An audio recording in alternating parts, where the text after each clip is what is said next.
South ఇండియాలోనే అతి తక్కువ ధరలకే నాణ్యమైన రత్నాలని అందించే ఏకైక సంస్థ 6 JVR.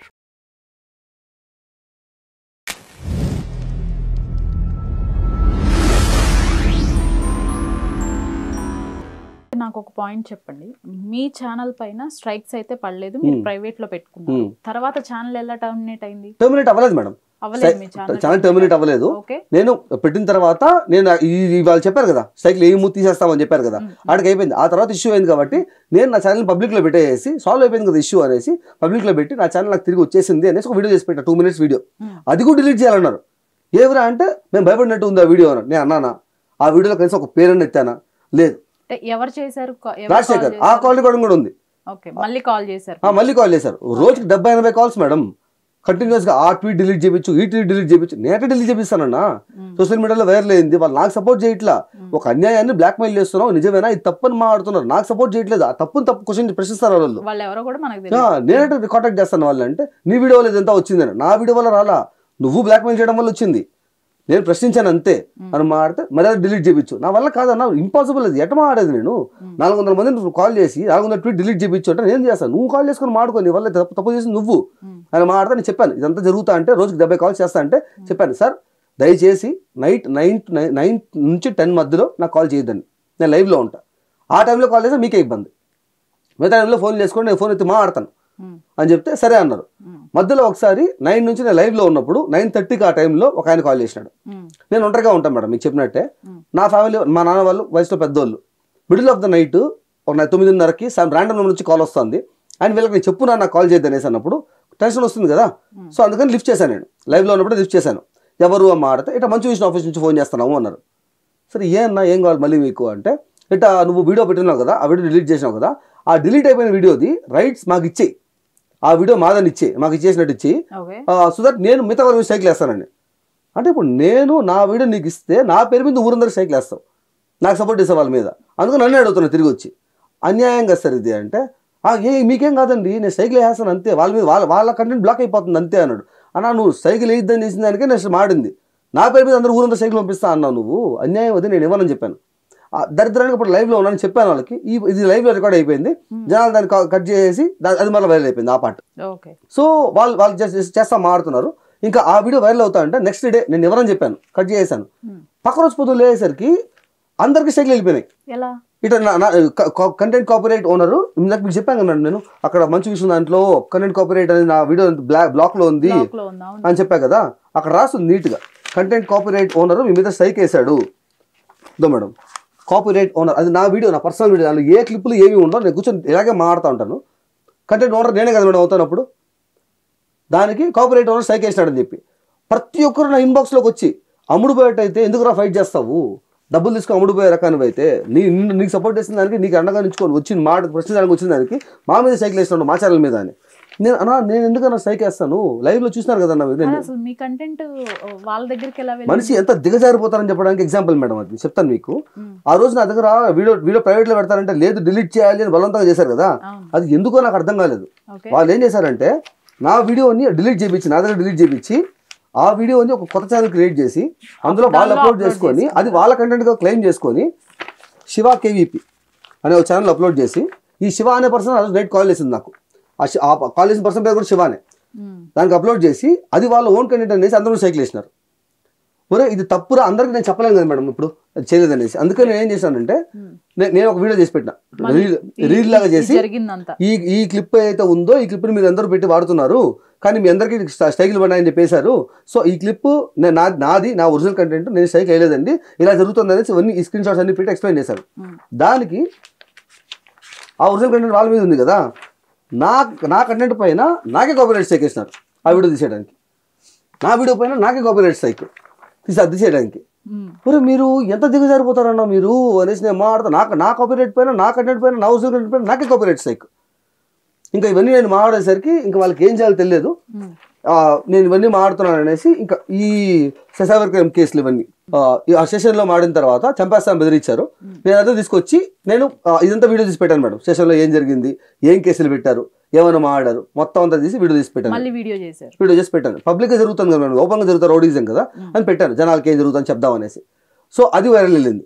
ఇంకా తర్వాత వాళ్ళు ఇంక ఎట్ట ఆపాలి, ఏం చేస్తున్నాడు కాదు వీడు అన్ని బయట పెట్టేస్తున్నాడు అనేసి ఆడికి అయిపోయింది. తర్వాత 1.5 month తర్వాత ఇంట్లోకి ఒక 3 పోలీసులు వచ్చారు. ఒక లేడీ, 2 కానిస్టేబుల్స్ ఒక యూనిఫామ్ లో వచ్చారు. ఫస్ట్ కేసు ఇప్పుడు మళ్ళీ 1.5 month తర్వాత జాబ్లోకి వచ్చారు. ఆయన ఒక ఆయన సాగర్ అంట కానిస్టేబుల్. ఎవడురా చంద్రాస్ ఇక్కడ అని. నేనే అంటే లేవే పైకి అని.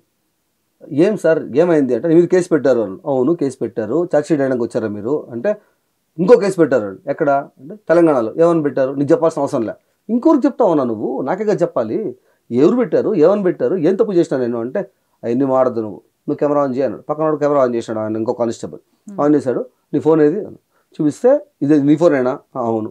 రికార్డ్ దీనిలోనే చేస్తావా? అవును సార్. ఎడిట్ యాడ్ చేస్తావు లోపల సిస్టంలో సార్, చూపిద్దరా? చూపించిన తర్వాత ఇది నా CPU సార్, దీనిలో రికార్డ్ చేస్తాను. అదేంది అన్నాడు. Terabyte sir external hard disk data backup కోసం. ఇది నా వైఫై రూటర్ సార్, ఇది నీ గేమింగ్ కన్సోల్స్. ఓకే వీడియో ఆపేసిన తర్వాత ఇంకా అంతే అమ్మ అక్క బూతులే అని కెమెరా ఆపేసిన తర్వాత తిట్టి, ఏమరా నీకు అంత తిమురా, నీకు పెద్దోళ్ళతో పెట్టుకుంటావు నువ్వు అని. పెద్దోళ్ళు చిన్నోళ్ళు ఏంది సార్, యు ఆర్ రిప్రజెంటింగ్ లా, అందరు ఈక్వలే కదా అక్కడ, మీకు పెద్దోళ్ళు చిన్నోళ్ళు ఏంది, యు ఆర్ పోలీస్ ఆఫీసర్ అంటే రూల్స్ మాడుతున్నాడు అబ్బాయి, రూల్స్ అనుకుంటారు వాళ్ళు జోకులు వేసుకుంటా. నేను తప్పుగా ఏం మాడినాను సార్ అంటే చెప్తా ఇవన్నీ తీసుకెళ్ళిపోండి. దేనికి తీసుకెళ్ళిపోతారు మీరు అంటే చెక్ చేయడానికి. సరే ఇక్కడ చెక్ చేయండి కదా అంటే ఇక్కడ చెక్ చేయకూడదు, పోలీస్ స్టేషన్లో చెక్ చేయాలి అని. ఏం చెక్ చేస్తారు మీరు? మేము చూసుకుంటాం, నీకెందుకు అవన్నీ అన్నాడు. సరే సార్ ముందు కేసు అని చెప్పండి, ఏం తప్పు చేశాను, ఎవరు కేసు పెట్టారు, ఏమని కేసు పెట్టారు, ఏం తప్పు చేసినాను అంటే చెప్తాంలే నువ్వు పద ముందు బయలుదేరండి. అది అలా కాదు కదండి అంటే వస్తావా కుట్టుకుంటూ తీసుకుపోయేది నిన్ను. దేనికి కొడతారండి మీరు అంటే బయలుదేరి నువ్వు చాలాసేపు గట్టిగా మాట్లాడారు. నేను పద్ధతిగానే అడుగుతూ వచ్చాను. ఇంకెట్ట కాదనేసి ఆయన నువ్వు తప్పు చేసినావా అన్నాడు. లేదు మరి ఎందుకు భయపడుతున్నావు? భయపడ్డం కదండి, మినిమం ఇన్ఫర్మేషన్ అది. అడిగి భయపడితేనే అడుగుతాను నేను అంటే సరే అబ్బా ఇప్పుడు పక్కనే లోకల్ పోలీస్ స్టేషను, CPU ఇవన్నీ ఇట్లా తీసుకెళ్తాం, పెట్టి చెక్ చేస్తాం. మేము సైబర్ క్రైమ్ హైదరాబాద్ నుంచి వచ్చాం, నీ గురించే వచ్చాం, హైదరాబాద్ నుంచి ఒక టీం వేసుకొని వచ్చాం మేము తీసుకోవడానికి నిన్ను అని. ఎందుకండి కాల్ చేసి నేను వచ్చి ఉంటా కదా అంటే చెప్తా అని చెప్తా నీకు, తీసుకెళ్తాం చెక్ చేస్తాం, డేటా ఏమన్నా ఉందా, మాకు కావాల్సిన డేటా ఏమన్నా ఉందా పెట్టుకుంటాం, లేదంటే తీసుకెళ్ళి వెళ్ళేస్తాం. తప్పు చేయలే కదా మరి ఎందుకు భయపడుతున్నావు అన్నాను. భయం కదండి పోదాం మండి అయితే అన్న. CPU ఎత్తుకెళ్ళిపోతా అంటే నేను చెప్పాను సార్ మీకు కావాల్సింది హార్డ్ డిస్క్, డేటా హార్డ్ డిస్క్లో ఉండదు, CPU అంతా మీకు ఎందుకండి, 3.5 lakh PC అది, నేను మీకు హార్డ్ డిస్క్ ఇస్తాను తీసుకోమండి చెక్ చేసుకోవడానికి అంటే నాకు ముచ్చటగా ఉంది, నాకు నచ్చింది, ఇది నాకు కావాలి అంటే అదే బటానియా చాక్లెట్ ముక్క నీకు నాకు కావాలని చెప్పడానికి ఏం మాడుతున్నారు సార్ మీరు, నా PC అది illegal to take the complete PC అంటే నువ్వు రూల్స్ మాడద్దు. 10 నిమిషాలు అన్నా కదా, లోకల్ పోలీస్ కూడా వచ్చున్నాడు కదా, మరి నీకేం భయం, తీసుకెళ్తాం మేమే డ్రాప్ చేస్తాం అబ్బా నేను ఇంట్లో అని.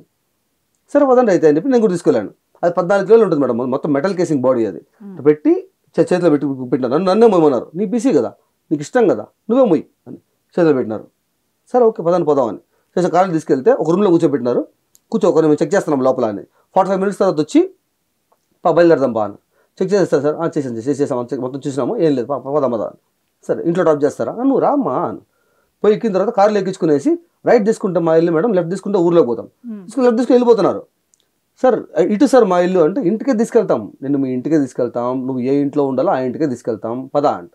యాడికి వెళ్తున్నాం సార్ అని ఒక 200 సార్లు అడుగుంటాం మేడం, 200 times నేను అడుగుంటాను, ఎగ్జాజరేట్ చేయట్లేదు, కంటిన్యూస్గా అడుక్కుంటానే ఉన్నా నేను. నవ్వుకుంటున్నారు వాళ్ళకి, they are behaving like I'm inaudible, నేను వినపడట్లే వాళ్ళకి, అన్నట్టు బిహేవ్ చేసుకుంటారు, నవ్వుకుంటూ జోకులు వేసుకుంటున్నారు. సార్ ఇది లిటరల్లీ ఎత్తుకెళ్ళిపోవడం సార్, ఇది కూడా చెప్పండి యాడికి పోతానని చెప్తున్నాను సార్, కనీసం నాకు చెప్పండి సార్ అంటే. లాస్ట్కి రేణిగుంట దగ్గర రైల్వే స్టేషన్లో ట్రైన్ అంట, ఆడికి పోయి ఇంకొక 1-2 kilometers ఉన్నప్పుడు అప్పుడు హైదరాబాద్ పోతున్నాం మనం అని. దేనికి అంటే అక్కడికి వెళ్ళి చెక్ చేయాలి అని. సరే పోదాను లేదు నేను రానని చెప్పట్లా, ఇంట్లో చెప్పుంటే కనీసం నాకు ఇట్లా పక్కగా చెప్పకుండా ఇంట్లో చెప్పుంటే డ్రెస్ అన్నా మార్చుకొని ఉంటా కదా, నైట్ డ్రెస్లో ఉన్నా నేను, చెప్పుంటే మార్చుకొని ఉంటా కదా అంటే నీకు సోకులు ఏం అవసరం లేదు బయలుదేరు.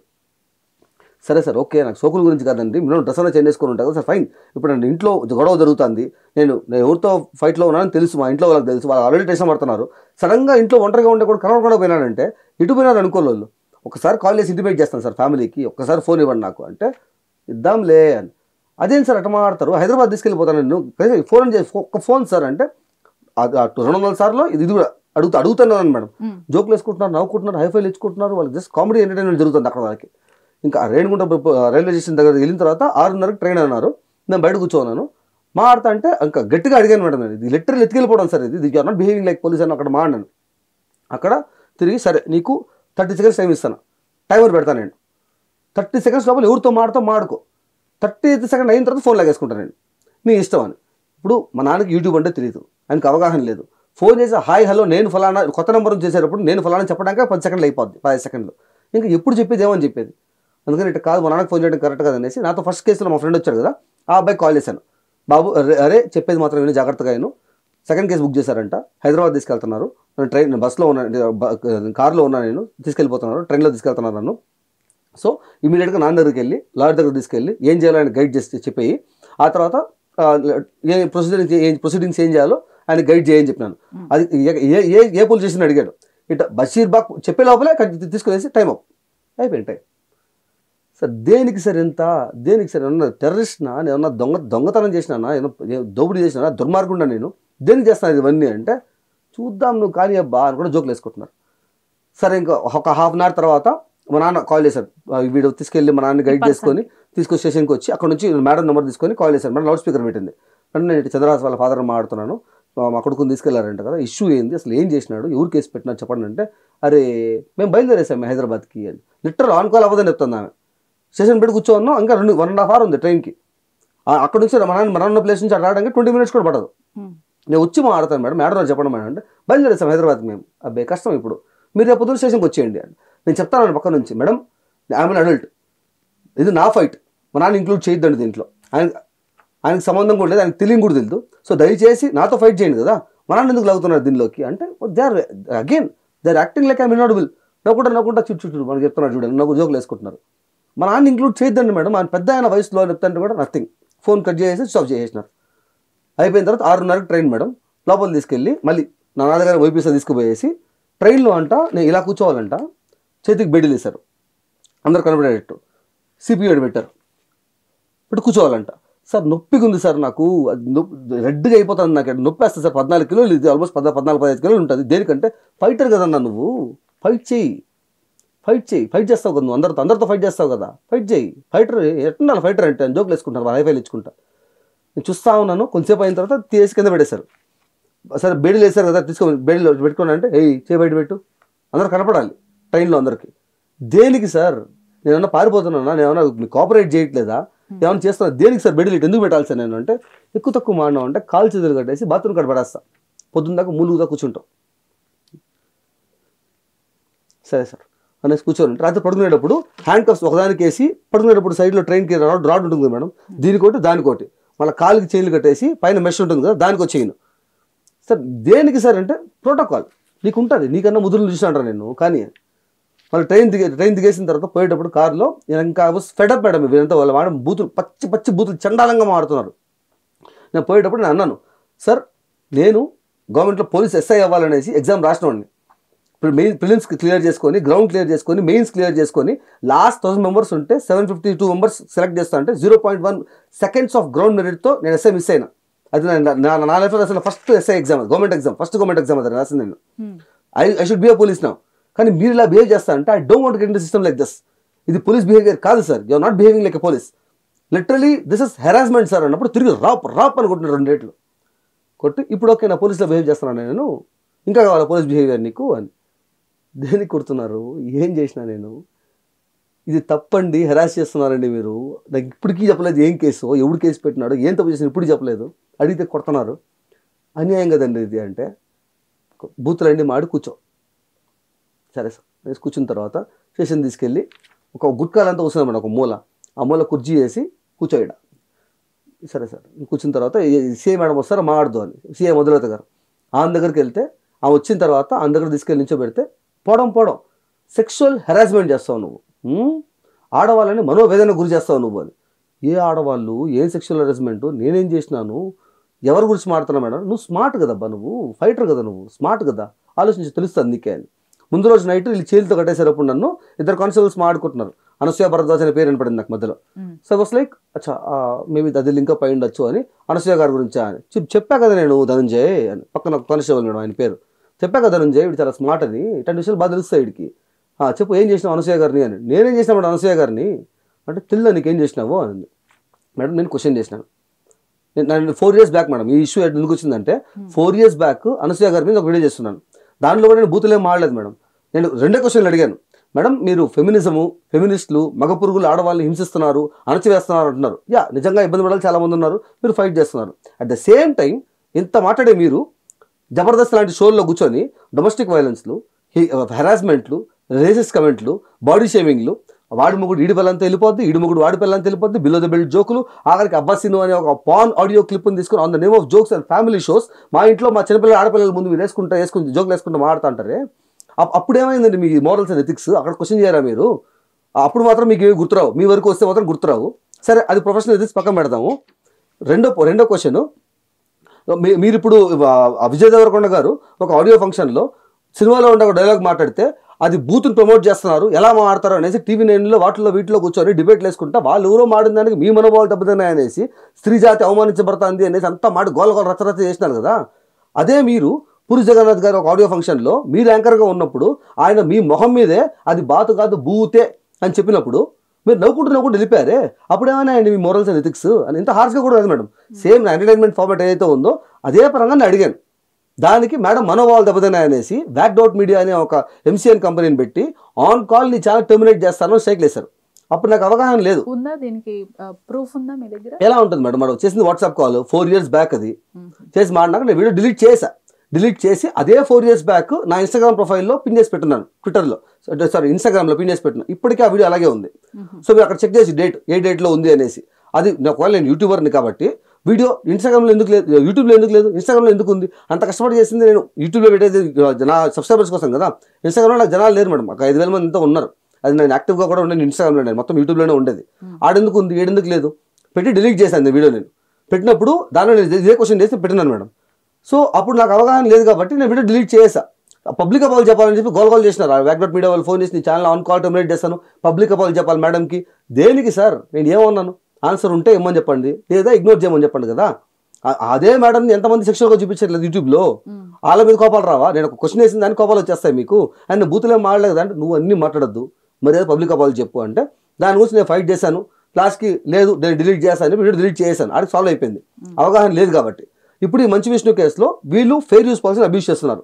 అదే పాయింట్ పైన నేను చెప్పాను, ఫెయిర్ యూస్ పాలసీని అబ్యూస్ చేయడం ఇప్పటి నుంచే కాదు, ఇప్పటి నుంచో ఉంది. 4 years బ్యాక్ అనసూయ గారు కూడా ఇదే చేస్తున్నారు. సో అదే వీడియో రీఅప్లోడ్ చేస్తున్నాను నేను. ఈ పాలసీని నువ్వు కంప్లైంట్ యూట్యూబ్కి, ఇప్పుడు మీ మనోభావాలు దెబ్బతిన్నా అంటున్నారు కదా, అది మనోభావాలు ప్రతి ఒక్కటి దెబ్బతింటాయి. ఇప్పుడు అనసూయ గారి వీడియో మళ్ళీ నేను రీఅప్లోడ్ చేశాను. దాని ముందు నేను క్లిప్ పెట్టాను ఏమని, ఈ వీడియో నేను మళ్ళీ రీఅప్లోడ్ చేస్తున్నాను, ఇది కమ్యూనిటీ గైడెన్స్ పరంగానే ఉంది, నేను ఎక్కడ బూతులు మాడి లైన్ దాటి మాడింది లేదు.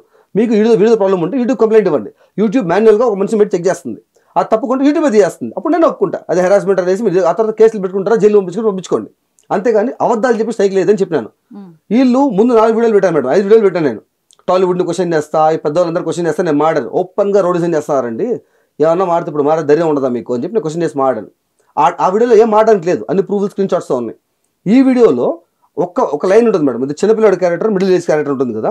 దీంట్లో ఏమవుతుందంటే ఆ చిన్నపిల్లడు వచ్చి నా అనసూయ డార్లింగ్ ఏమన్నా అంటే మిల్లు తగలబెట్టేస్తారని బెదిరిస్తారు ఆపోజిట్ వాడిని. ఇవన్నీ కూడా పాత్రలే, జస్ట్ లైక్ జబర్దస్త్ స్కిట్. అది ఇమాజినరీ స్కిట్, దాని లెక్కలోకి రావంటారు కదా, అలాగే ఇది కూడా ఒక ఇమాజినరీ స్కిట్. దాంట్లో వాడి చూ పట్టుకునేసి అనసూయ ఎడంకాలు తొడంతో ఉండవు, నీకు అనసూయ డార్లింగా వయసు చూసుకొని మాడల్లా నువ్వు తల మీద కొడతాడు. ఈ లైన్ మొత్తంలో ఈ డ్రామా 8 minutes ఆఫ్ డ్రామాలో తొడ అనే వర్డ్ ఉందంట, అది సెక్షువల్ హెరాస్మెంట్ అంట. మరి వీళ్ళు డబుల్ మీనింగ్ మాటలు మాడుకుంటా లిటరల్ ఒక పాన్ ఫిల్మ్ రీమేక్ చేస్తా కూర్చోన్నారు. అయ్యింది ఏంటి మేడం లెక్కలోకి రావా అని అడిగాను నేను మేడంతో. ఆల్మోస్ట్ 45 minutes డిబేట్ జరిగింది సిఐ గారితో, మధులత గారితో. నాకు వరకే వస్తాయి మేడం రూల్స్, నువ్వెవడరా మాట్లాడడానికి అంటే ఈ మాత్రం మాడచ్చా మేడం, మిగతా వాళ్ళ గురించి అందరి గురించి మాట్లాడుతుంది. అప్పుడు మీరు అడగలేదు ఈ మాట అంటే నువ్వు కేసు పెట్టవా అయింది. కేసు పెట్టా మేడం, నేను వెళ్ళాను. ఈ ప్రూఫ్లు, కాల్ రికార్డింగ్, స్క్రీన్ షాట్స్ అనేది తీసుకొని కానిస్టేబుల్స్ దగ్గరికి, రైటర్స్ దగ్గర మేడం DSP లెవెల్లోకి వెళ్ళాను. వెళ్ళి మాట్లాడి ఎక్స్ప్లెయిన్ చేస్తే పేపర్ ఇట్లా ఇసిరేసి నీ దిక్కుంచో చెప్పుకో, నేను కేసు తీసుకోను. దేనికి తీసుకోరండి అంటే, పో నువ్వు పెద్దవాళ్ళతో ఫైట్ చేస్తావు కదా, ఫైటర్ కదా నువ్వు, ఒక లాయర్ని పెట్టుకొని కోర్టుకు వెళ్ళి ప్రైవేట్ కేసు ఫైల్ చేయండి అని చెప్పి ఆ నోటీస్ తీసుకొని రా, అప్పుడు నీకు కేసు వేసుకుంటాను. అది కూడా వెళ్ళాను మేడం నేను. లాయర్ దగ్గరికి వెళ్ళి, న్యాయవాదుల దగ్గరికి వెళ్ళి, అక్కడ దగ్గరలో ఉండే లాయర్స్ దగ్గరికి వెళ్ళి, సార్ ఇట్లా అన్యాయంగా హెరాస్ చేస్తున్నారు సార్, న్యాయం కావాలి నాకోసం జరిగితే వాళ్ళు ప్రైవేట్ కేసు పెట్టి తీసుకురమ్మన్నారు అంటే, ఆపోజిట్లో ఎవరు, మంచు విష్ణు గారు అండి, 1,00,000 రూపాయలు తీసుకొని రా నీ కేసు తీసుకుంటా. సార్ లాయర్ గారు న్యాయవాదులండి, మీరు రోడ్డు కూర్చోబెట్టున్నారు నా ప్రాపర్టీస్ అన్ని లాగేసుకొని, సో ఇది అన్యాయం కదండి, మీరు మాట్లాడడానికి రావచ్చు కదా. నాకేం అవసరం రా, ఎవరు నువ్వు, నాకేం అవసరం, బయలుదేరు. న్యాయం గురించి 1,00,000 రూపాయలు అడుగుతుంటే ఏడకని పోయేది మేడం నేను అని చెప్పి చెప్తే, అది మీ పోలీస్ ఇన్ఎఫిషియన్సీ, అది మీ ఆంధ్ర పోలీస్ ఇన్ఎఫిషియన్సీ. మీ దగ్గర కేసు పెట్టాలని నువ్వు పోయినావు, వాళ్ళు తీసుకోలే, మా దగ్గరకు వచ్చినారు, మేము పెట్టినాం.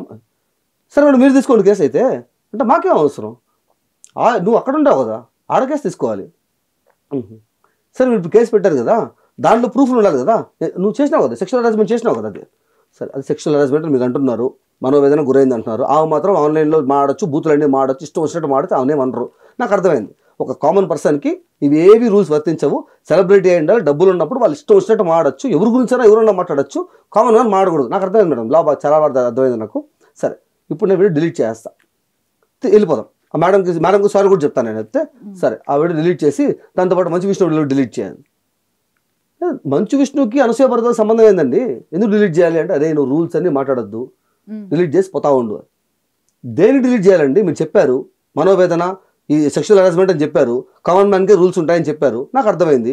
మరి మంచు విష్ణు ఎందుకు వస్తున్నాడు ఇక్కడ మధ్యలోకి అంటే, నువ్వు డిలీట్ చేస్తావా చేయవా, చేయను మేడం, దాని నా తప్పు లేదు, నేను చేయు నువ్వు పద బయలుదేరు నువ్వు అని ఏసీబీ రూమ్ తీసుకెళ్ళాను మేడం. ఏసీబీ సార్ రూమ్కి, బషీర్బాగ్ పోలీస్ స్టేషన్, చాందబాషా, ACB 2 లోపల పోతే ఇష్టం వచ్చిన లాంగ్వేజ్, అమ్మ అక్క పచ్చిగా బూతులు తిట్టి, ఏమరా నువ్వు దార్కార్ వారా నువ్వు, నిన్ను ఆపడానికి ఎమ్మెల్యేలు, ఎంపీలు, మూవీ హీరోలు, అసోసియేషన్లు, యాంకర్లు, 32 మంది మా అసోసియేషన్ అసోసియేట్లు వీళ్ళందరూ కలిసి రావాలరా నీకు, అంత పెద్ద గుండవా నువ్వు అని. ఎందుకు వస్తున్నారు సార్? ఫస్ట్ ఆఫ్ ఆల్ వీళ్ళందరూ, నేను ఒక సామాన్య మనిషిని, ఒక చిన్న యూట్యూబర్ని, అన్యాయం చేస్తున్నారండి, తప్పండి, బ్లాక్మెయిల్ చేయడం తప్పు, ఒక ప్రొసీజర్ ఉంటుంది, దాన్ని ఫాలో అవ్వండి అని చెప్పిన దానికి ఎంతమంది వస్తున్నారంటే, మీరు చెప్పండి సార్, ఎవరు అరెస్ట్ చేస్తున్నారు మీరు చెప్పండి అంటే, ఆయన మేడం చూసినాడు, ఆమె అంది, నువ్వు బయట నువ్వు కొంతసేపు అన్నాడు. సరే నేను బయటకు వెళ్ళిపోయినా. ఒక 20 minutes తర్వాత మళ్ళీ పిలిచి, ఎందుకురా నీకు ఏమంత ఉద్ధరించడానికి వచ్చినావు, నువ్వు అంత పెద్దోడు, నువ్వు రిలీజ్ చేసి పోతా ఉండబ్బా, పెద్దోళ్ళతో నీకు ఎందుకు ఫైట్ అని. ఫైట్ కాదు సార్, అది అన్యాయం, అది దాని గురించి తప్పని మాట్లాడుతున్నారు మీరు. లా పెద్దోళ్ళు చిన్నోళ్ళు మీద ఎందుకు వస్తుంది అంటే, అరే రూల్స్ ఎక్కువ మాడుతున్నాడు, వీటితో కాదు కానీ బయట పంపించండి, ఆయన పిలవండి అన్నాడు. మా నాన్న పొద్దున వచ్చున్నాడు, ఆయన పొద్దున్న నుంచి ఆడ కూర్చోబెట్టున్నారు. ఆయన పిలిచిన తర్వాత ముందు CA గారు రూమ్లోకి తలుపు వేస్తే బయటకు వినిపిస్తుంది మేడం, మా నాన్న అరుపు, లోపల నుంచి అరుపులు.